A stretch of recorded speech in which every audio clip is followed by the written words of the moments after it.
Sony has tidied up its Android overlay over the past year or so, which means you get a cleaner, less cluttered on-screen experience with the Sony Xperia XZ Premium.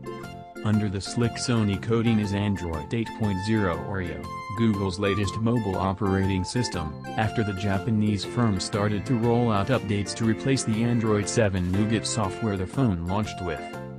The Android 8 software brings new features to the Xperia XZ Premium, including Sony's clever 3D scanning application and a new auto smile detection mode in the camera app to make sure you never miss a grin. These are features which launched with the Xperia XZ1 and XZ1 Compact, and it's great to see them being retrofitted to an older, but still highly capable, device. We'll be bringing you more detail on the Android 8 update for the Xperia XZ Premium in this review, once we've had time to use it thoroughly. For the most part though, it's business as usual for anyone transitioning from another Android device. Even if you're considering a switch from an iPhone, Android and iOS have become more similar over the years, so the learning curve isn't as big if you do opt for the Xperia XZ Premium.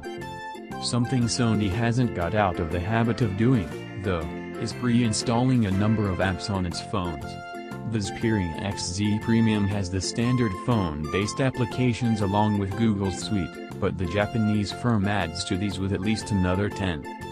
Some are useful, such as the fitness tracking, live login, video editing, movie creator, while email, music, album and video basically just duplicate the core functions of Gmail, play music, photos and play movies and TV.